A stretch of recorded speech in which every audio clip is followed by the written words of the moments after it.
bem. É uma felicidade, uma alegria muito grande para mim estar hoje aqui, nesse lugarzinho aqui. E eu gostaria primeiro de dizer que a minha primeira palestra espiritual, já fiz algumas palestras na minha vida, mas espirituais não. Essa primeira, tudo tem uma primeira vez, né? Obviamente não tenho a desenvoltura do Pablo, nem do Rodrigo, nem da Beth, ainda bem, que são, vamos dizer assim, popularmente falando, tem muita cancha no métier, né? Mas eu, dentro da simplicidade que Deus me der, vou tentar adicionar valor para vocês com essa palestra que eu coloquei.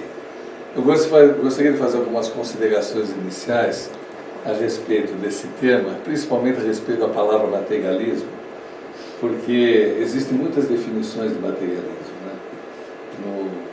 Se eu fizesse uma enquete aqui, talvez, e perguntasse a cada um de vocês como é que vocês definem o materialismo, alguns poderiam definir de uma forma semelhante, outras completamente diferente.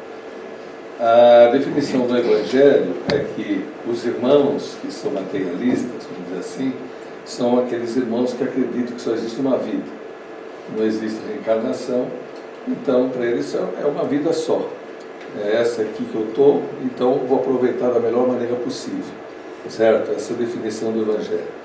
Existem definições de Sócrates e Platão também a respeito do que é materialismo, que constam do Evangelho, né? Eu, quando escolhi essa palavra materialismo, eu escolhi voltada simplesmente ao fator matéria, ou seja, dinheiro, bens, propriedades, roupa, carro, etc. Então, eu gostaria de pedir desculpas talvez a vocês, os nossos amigos aqui, se talvez alguma das coisas que eu mencionar aqui não estejam alinhadas totalmente com a definição de materialismo de vocês, entende? Mas, como eu disse, cada um tem uma definição, né? E foi essa a maneira que eu escolhi, para evitar talvez uma falta de comunicação, já falar em inglês também, miscommunication, né? Mas não é. Evitar alguma coisa nesse sentido, né? Para alinhar bem, ok? Então, para quem não me conhece, Silvio Novaes, eu acredito que todo mundo aqui sabe que eu sou o esposo da dona da pensão aqui da Bia. Queria fazer alguns agradecimentos iniciais, primeiro a todos os nossos amigos do centro por essa oportunidade que vocês estão me dando. A minha grande esposa Beatriz, e essa palestra na verdade é dedicada a ela também, porque amanhã nós estamos comemorando 34 anos de casado. Certo? Quer dizer, casamos, muitos de vocês nem estavam nascidos ainda, né? O Bárbaro, por exemplo, era pequenininho ainda, né? Mas, né, então amanhã eu vou levar a Bosa aqui, né, para jantar, né, comer uma comidinha maneira. Né? E a Beth, né, a baiana da gema, vamos dizer assim, pelos seus incentivos dados na elaboração dessa palestra. Ao Rodrigo também, porque o Rodrigo me deu assim um bom conselho, uma diretriz quando ele recebeu a palestra. A Beth e o Rodrigo conversaram e ele me telefonou para me fazer alguns ajustes. Obrigado, Rodrigo, pelo teu feedback. Mas principalmente pelo nosso querido e amado Jesus, por essa inspiração espiritual. E sem ele, nada acontece. Muito bem. Aqui tem 3 blocos de, vamos dizer assim, de interrogações, de questões que eu gostaria de ressaltar. Primeiro é por que eu escolhi esse tema para a palestra? Porque eu já fui, há muitos anos atrás, muito materialista. Extremamente materialista. Fui criado numa família que não era materialista. Meu pai, favorecido pela sorte, que Deus fez isso aí a ele, um homem trabalhador, mas muito simples, muito humilde. E minha mãe também, na mesma linha de pensamento. E assim foi que ele nos criou, a mim e a minha irmã. Mas o meu pai, ele tinha uma preocupação muito grande em fazer com que eu estudasse no colégio, e fosse um colégio puxado, bastante duro, rigoroso, para mim poder me preparar bem para a faculdade. E naquela ocasião, ele me inscreveu num colégio particular em São Paulo, que era um colégio assim que tinha uma forma de uma frequência de alunos diferentes da forma como eu fui educado na minha vida, entende? Quer dizer, eu fui educado de uma forma simples, porém com muita fartura. E meu pai, graças a Deus, foi bem favorecido pela sorte. Então eu encontrava dentro do ambiente da minha casa uma forma e no colégio era outra. As pessoas que estavam lá tinham muita ostentação, falavam de coisas materiais e tal. E eu estudei 10 anos nessa escola, né? Me preparei bem. Mas eu sentia isso, né? Quer dizer, no dia a dia eu sentia esses choques, essas diferenças de conceito. Então isso foi criando uma influência em mim, certo? E apesar de que eu tinha meus colegas, tudo que eram pessoas mais ou menos relacionadas no mesmo nível que eu, não eram aqueles que ostentavam tudo, mas a gente acaba se influenciando. Eu tinha uma tia que era espírita e que começou a fazer evangelho na casa dela todas as terças-feiras, e quando eu já era jovem, nós começamos a frequentar a casa dela, a fazer evangelho. E aí eu comecei a ver a diferença, como era bom esses conceitos espirituais, completamente diferentes daquilo que eu via na escola. E, obviamente, não foi assim uma opção pela dor, mas foi uma opção pelo amor. Então, a minha família começou a se integrar muito na espiritualidade, principalmente por causa da minha irmã que precisava, e eu também fui embarcando no mesmo tipo de conceito, de ideia. E eu comecei a frequentar realmente o espiritismo, que com 17, meninote ainda, 15, 16, 17 anos. Faz muito tempo, tem muito cabelo naquela época ainda. Mas, e amei, gostei. Então eu falei, quando o Rodrigo e a Beth falou, escolhe um tema, eu falei, eu quero falar uma coisa para compartilhar com vocês o que eu vivi na minha vida. Sendo muito materialista, e eu diria que eu ainda não me desprendi totalmente do materialismo, ainda tenho um pequeno resquício, mas muito pequeno. E o que eu aprendi com isso, eu gostaria de partilhar isso com vocês, certo? Nos próximos slides. E então eu gostaria de saber aqui, o que é ser materialista na sua opinião? Meu amigo Rodrigo. Eu não quero pegar em você, mas o que é ser materialista para você, Rodrigo? Bom, a definição que eu tenho de materialista é que nem você mencionou, é a pessoa que acredita que a vida só existe quando existe matéria, independente se ele, vivendo com essa crença, ele vai ser uma pessoa consumista ou não. Então eu conheço materialistas, por exemplo, no Greenpeace, materialistas no Médicos Sem Fronteiras e materialistas dando golpes por aí. Ou seja, uma coisa pode ser que até ajude a pessoa a achar uma justificativa, mas o materialista não faz a pessoa ser uma pessoa consumista. O materialismo é mais uma crença filosófica de que a vida depende da matéria.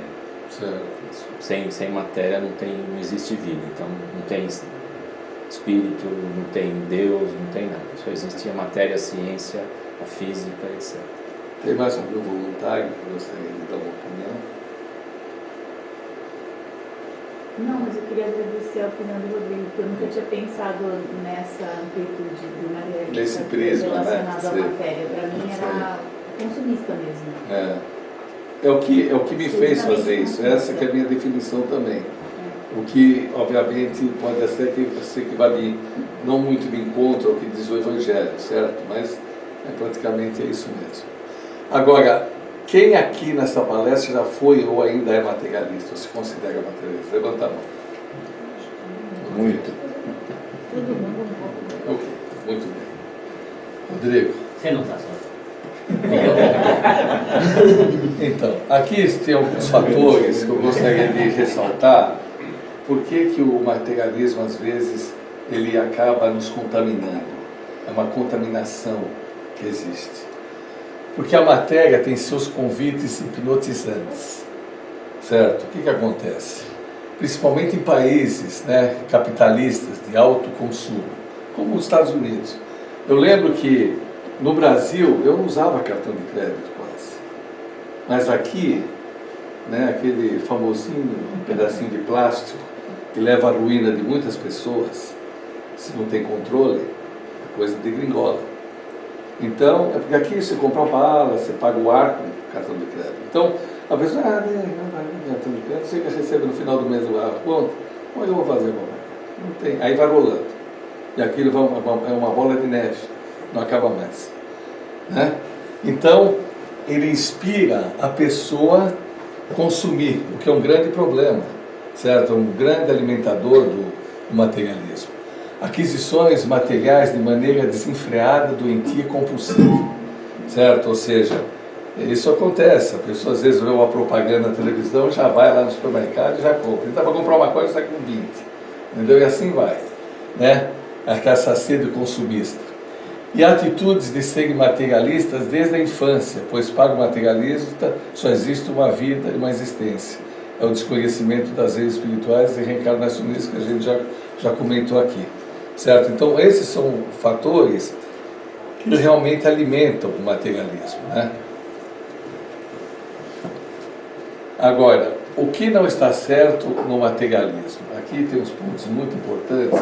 Isso, por exemplo, a gente vê, a gente sente isso quando você tem essa visão, né? Essa influência. Sofrer por problemas materiais. Então o camarada vê o vizinho, tem um carro sofisticado e você tem um fusquinho. Nada de errado com o fusquinho, é um carro, já tive também na minha vida, leva você no mesmo lugar, certo? Mas aí o cara fica pensando, puxa vida, como é que eu vou conseguir ter aquele carro que eu tanto sonhei? E fica, né, sem, na realidade, não tem conforto, não se conforta. Quer dizer, perde até o sono, certo? Tem problema, porque não aceita aquilo. Porque, infelizmente, nós seres humanos, e eu me ponho primeiro na linha disso, porque eu já falei que eu fui materialista, nós temos uma mania muito grande de olhar sempre para cima. Eu lembro que uma vez me contaram um ditado, né, que um camarada se queixava que só tinha banana para comer. Poxa, não tenho dinheiro para comprar uma outra coisa, só banana e olhe lá, ainda não muito boa, meio estragada. Então comia banana e ia se queixando, andando. Aí, acho que Jesus fez ele virar para trás e viu um que comia as cascas que ele jogava. Aí ele pensou, falou, puxa vida, como é que eu posso reclamar de comer banana se tem um outro que está satisfeito de comer as cascas que eu joguei? E não reclamava, ele estava dando risada, estava feliz. Então, se a gente não for olhar para baixo e só olhar para cima, nós nunca vamos ser satisfeitos, nós nunca vamos estar confortados. Vamos sempre estar sofrendo, porque não vamos ter o que os outros têm. Né? Essa é uma tendência, infelizmente, da pessoa que tem esse problema. Não aceitar os outros tendo sucesso material, profissional, e você não ter. Isso é muito comum em empresa. Às vezes a pessoa vê um colega, tal, ser promovido, justamente, por justa causa ser promovido, e ele, para ele tinha que estar no lugar do colega e ser ele promovido, não o colega. E às vezes pode até afetar uma amizade bonita que existia, uma amizade forte. Por quê? Por causa da inveja. Por que ele conseguiu ou não conseguiu? Aí começa a vibrar negativamente para o colega vai receber aquela influência, só que ele não sabe que vai voltar tudo para ele. Vai ficar pior ainda a situação dele.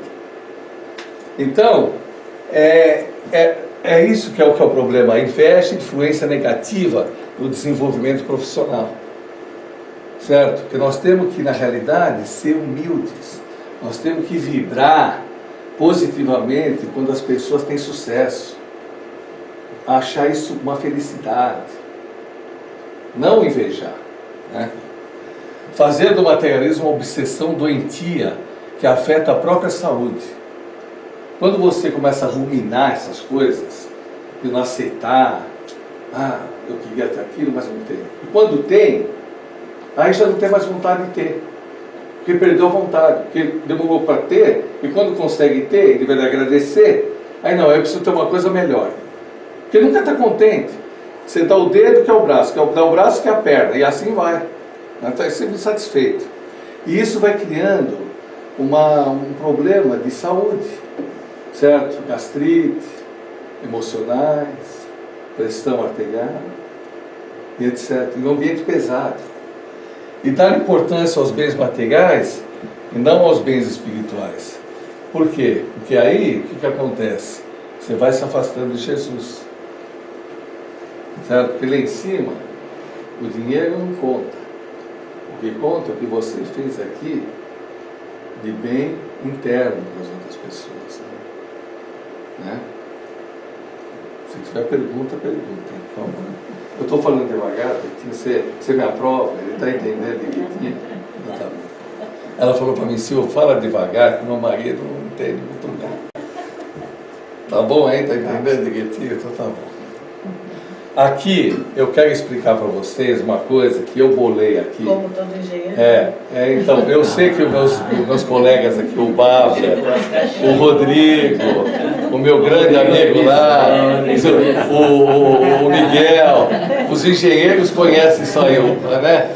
Isso aqui é uma curva de distribuição normal, é a famosa curva boca de sino, né? Isso é muito usado na estatística, tal, nos histogramas, mas aqui ninguém vai falar disso ainda, nem de estatística, nem de histograma. Quando eu pensei nesse gráfico, eu falei, eu preciso mostrar alguma coisa gráfica para explicar para as pessoas o que é que eu estou pensando. Veja só, nesse eixo aqui, nós temos maturidade e saúde. E nesse eixo aqui, idade física, anos de vida. Quando nós nascemos, por causa do Cauê aí, né? O Cauê é o menininho pequenininho, está com alguns dias ainda, mas já é um mês e pouco que não é nascido. Nós estamos aqui no estágio zero, né? Acabamos de vir ao mundo. Então, a nossa idade começa aqui. E essa curva, ela vai subindo, né? Porque nós, de criança, né, ficamos assim, tipo 7, 8 anos, né? Depois jovenzinhos e tal. A nossa maturidade vai crescendo. E os anos de vida vão passando. Até chegarmos aqui no pico, onde a gente atinge uma maturidade, que seria quando a pessoa já está adulta. Apesar de que a pessoa possa ter preocupação com a saúde, no sentido de procurar formas proativas de conservar a sua saúde, porque você sabe como é que depois que a gente atinge aquela curvinha lá, né, chega aqui, você precisa manegar nas comidas, o colesterol, o triglicéridos, não é? Mesmo tomando cuidado, ninguém aqui vai ficar para a eternidade. Ninguém vai ficar para a semente eterna. A saúde, ela vai deteriorando. Ela vai deteriorando com os anos de vida. Ou seja, então o que acontece? A saúde vai declinando. Até, infelizmente, o dia do desencarne. Certo? Agora, por outro lado, a pessoa que se envolve com o espiritismo e com a maturidade, a curva da evolução espiritual, ela nunca vai parar aqui. Ela vai continuar. Eu não tinha como fazer uma curva aqui. Então eu fiz uma linha reta. E essa linha reta é infinita. Ela não tem limite. Ela vai sempre continuar ascendente. Junto com a maturidade espiritual. Então ela nunca vai morrer. Agora, o que tem que declinar? Infelizmente, quer dizer, felizmente, mas infelizmente por causa da saúde, é o materialismo. O materialismo tem que reduzir com os anos de vida. E é isso que está acontecendo no meu caso. Porque eu, quando era jovem, estudava nesse colégio, era aquela esnobação, não sei o quê, não comigo, mas com os outros. Meu pai comprou isso, meu pai comprou aquilo, meu pai fazendo, iate, não sei o quê. Você escutava só isso, né? Agora, e a evolução espiritual? Isso tem que reduzir. É o que aconteceu comigo hoje, por exemplo. Eu dou muito mais importância aos meus bens interiores, internos, espirituais, que eu estou fazendo com meus amigos de bem, certo? Me desprendendo do materialismo. É isso que está acontecendo. Então eu quis demonstrar. Então, com o aumento da nossa maturidade, iremos crescer o nosso conhecimento espiritual e reduzir o nosso materialismo. O importante é cada vez mais aumentarmos a nossa espiritualidade, junto com a nossa maturidade. Não sei se deu para entender, né? Eu tentei fazer um arrangiato, que nem se fala em italiano, né? Então vamos lá. Agora, o que devemos nós fazermos para termos uma transição do materialismo para o espiritismo de uma forma suave, né? E eficiente? Evoluir na vida com os princípios divinos na mente, ou seja, sem inveja, obsessão pelo material, ganância doentia e avareza, né? Quantas vezes a gente vê exemplos, o camarada tem tanto dinheiro, e não abre a mão nem para dar uma esmola para uma pessoa que está precisando. Ah, mas isso vai mexer com... Pensa em se desestruturar. Aquela avareza, né? Doentia.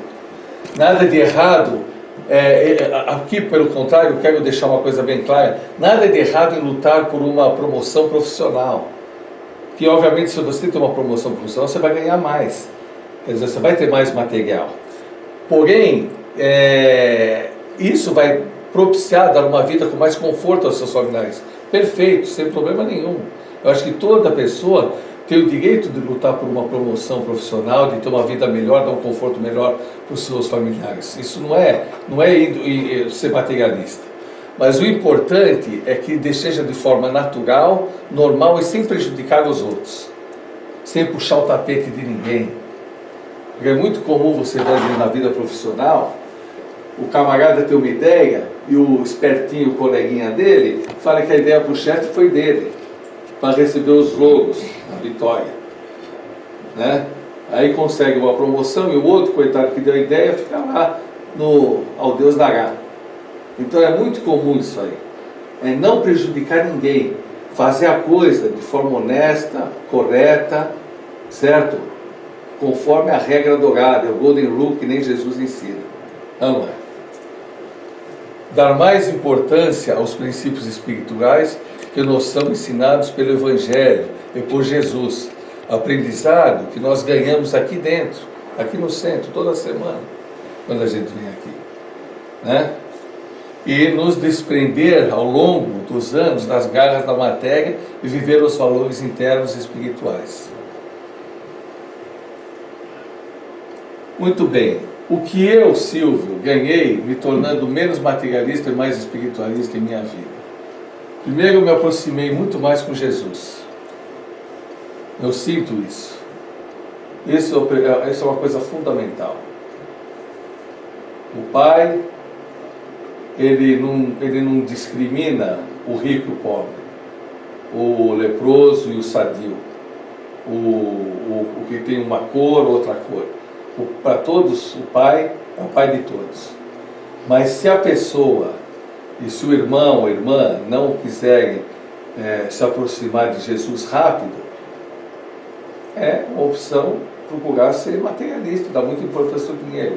Se não for, vai se aproximar mais rápido de Jesus. Então isso aconteceu comigo. Ter uma vida mais feliz com simplicidade.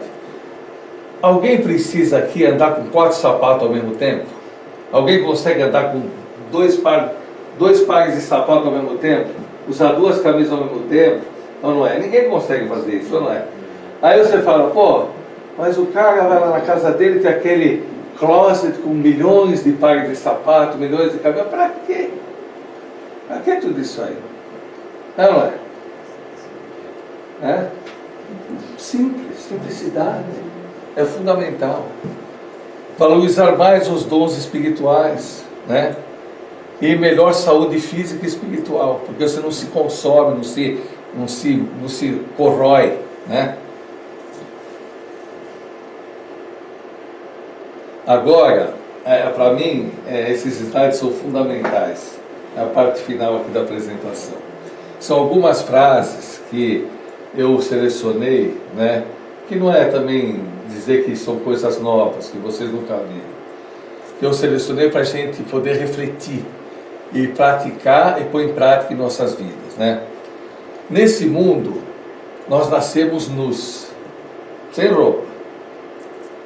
E iremos desencarnar desprovidos no nosso próprio corpo. Não levamos nada de matéria, nem mesmo nossos corpos. Porque se a gente desencarnar e não tiver alguém que cuide do nosso corpo, nós vamos simplesmente, obviamente, esvair no meio do ambiente, certo? Ao léu, certo? E sem ninguém cuidar de nós. Se não tem uma mãe, um pai, um irmão, uma esposa para tratar do nosso corpo, para vestir pelo menos a gente, para ter um funeral decente, ou uma cremação decente. Nós vamos desintegrar. Então nem do nosso corpo nós somos dono, pô. Vai levar o quê? Vai levar o baú, a fortuna, a mansão, os milhões de dólares, não vai levar coisa nenhuma. Aí me lembro uma pessoa que eu admiro muito, que eu admirei muito, ainda admiro, o Steve Jobs, o fundador e o dono da Apple, a maior empresa de valor material do mundo. O Steve Jobs, ele era muito convidado para ir fazer as palestras na época que os alunos se formavam em Stanford, na Califórnia. E quando ele descobriu que ele teve câncer, estava com câncer no pâncreas, ele foi fazer uma palestra e ele inclusive ele fez um discurso à parte, numa entrevista que ele deu, antes de estar nos últimos dias, ele dizendo que ele se sentia muito feliz e orgulhoso de ter montado uma empresa como a Apple, de dar emprego para tantas e milhares de pessoas. Mas o que ele mais sentia falta era de não ter tido a oportunidade de ver mais com a esposa e com os filhos. Porque os bilhões de dólares que ele acumulou não poderiam resolver o problema dele no leito de dor. Nem o câncer que ele teve, gastou uma fortuna indo para a Suíça, no melhor hospital de transplante de fígado do mundo, não resolveu o problema do câncer dele. E levou ele embora. Eu vi uma fotografia do Steve, quando ele estava nos últimos dias, uma pessoa carregando ele do lado, ele era pele e osso, como aqueles africanos que estão morrendo de fome. Era pele e osso puro. Então, pensa nisso. Olha a magnitude da situação. O camarada é bilionário. O que ele levou dessa vida como ser bilionário? Aí ele fala, nesse speech dele, nesse discurso, que a melhor coisa que ele levou foram os valores internos que ele adquiriu na vida dele, com a família, com a sociedade, com os amigos, dando um abraço, um sorriso. Ele daria a fortuna dele toda para poder ficar sem o câncer de pâncreas dele, que é um câncer terminal. Infelizmente, o câncer de pâncreas ele praticamente é quase terminal. São raras pessoas que conseguem sobreviver. Então esse é o grande exemplo. Valorizar muitíssimo as riquezas do Espírito, ao oferecer aos nossos próximos uma palavra de apoio, carinho, um abraço, um sorriso e um amor incondicional. Sermos mais emotivos. Aí eu faço um lembrete aqui para os nossos amigos homens. Porque dizem que homem não chora, né? Eu choro pra cacete. Desculpa. Perdoa, pelo amor de Deus. Essa saiu sem ver. Eu choro muitíssimo. Vamos dizer assim. Perdoa, meu querido. Por quê? Porque eu estou ficando mais velho, eu fico mais emotivo. Meus filhos me falam alguma coisa no restaurante, eu lembro da juventude deles, da infância deles, aí eu começo, me vem as lágrimas nos olhos. Aí a Bia fala, olha, vai chorar. Por quê? Porque eu choro, eu me emociono, aquilo é uma coisa linda. Então, meus amigos homens, chorem, porque vale a pena chorar. Quero pedir que chorem por felicidade, não por tristeza, né? Então, riscar das nossas vidas a inveja, a ganância, a avareza, a arrogância, e procurar estar sempre em paz com nós mesmos e nossa consciência. Porque não adianta. A grande verdade é a seguinte: o camarada puxa o tapete do outro, pensa que é esperto. Aí ele deita no travesseiro, ele pode enganar todo mundo, menos a consciência dele. Ele vai dormir em paz quando deita no travesseiro? Saber que deu um cambalacho nesse aqui, deu chega para lá naquela, e ele está bem na fita, mas não vai conseguir dormir em paz. Porque o barbudinho, o Jesusinho, não esquece. Ele está vendo tudo que está acontecendo lá em cima. E quando ele subir, ele vai ter que prestar conta. O filme vai passar lá em cima. E não vai ser agradável. Sejamos humildes e simples, como sempre foi o nosso querido e amado Jesus, que andava longas distâncias nas suas peregrinações, machucando seus pés nas estradas empoeiradas. Jesus nem tem sapato. Às vezes tem uma sandália, olha lá se tinha sandália. Ia lá com o pezão, nas pedras, naquela areia quente do deserto. E nós, às vezes, estamos aí todo mundo, né? Eu não consegui comprar aquele sapato que eu queria, aquela bolsa da Coach, não sei o quê. Não é? Coitado do Jesus, não tinha nem roupa para vestir, coitado. Aqui não tem isso. Né? Deus não condena os gozos terrenos, né? Mas sim o abuso desses gozos, em prejuízo dos interesses da alma. Jesus afirma que o meu reino não é desse mundo. Isso aqui é o capítulo 2 do Evangelho, certo? Também relacionado a isso. Agora, as últimas reflexões. Procuremos então ajudar, mesmo que seja pouco, a todos aqueles que passam privações de ordem alimentar e que não têm condições de sustentar suas famílias. Isso que você acabou de fazer, doando para Red Cross, Nossa. entende? Aliás, todos aqui, né? Claro. Essa dádiva é uma grande coisa, né? Vamos agradecer sempre ao nosso Mestre Jesus e a Deus pela grande oportunidade de estarmos vivos e presentes aqui nesta noite entre amigos e seguidores do Evangelho. Por isso que eu estou feliz, porque eu estou aqui entre amigos e essa é uma oportunidade única, né? Quando chegamos ao mundo dos espíritos, iremos notar que nossa posição dependerá de nossas posses, com a diferença de que não podemos pagar em ouro. Essa é outra coisa, é outra reflexão que está mencionada no capítulo 16 do Evangelho. Tudo que Jesus nos dá é emprestado. Então não adianta, a pessoa às vezes se ilude com, mas eu sou dono disso, eu sou dono disso. É tudo emprestado. Se ele quiser tirar, ele tira na hora que ele quiser. E de uma hora para outra, buscar de olhos. Certo? Nada nos pertence. E o que Jesus nos dá, ele pode tirar de nós a qualquer momento. Nunca nos esqueçamos disso. E que a paz do nosso Mestre Jesus esteja sempre conosco ao longo de nossas vidas e que possamos nos aproximar dele a cada dia. É isso aí.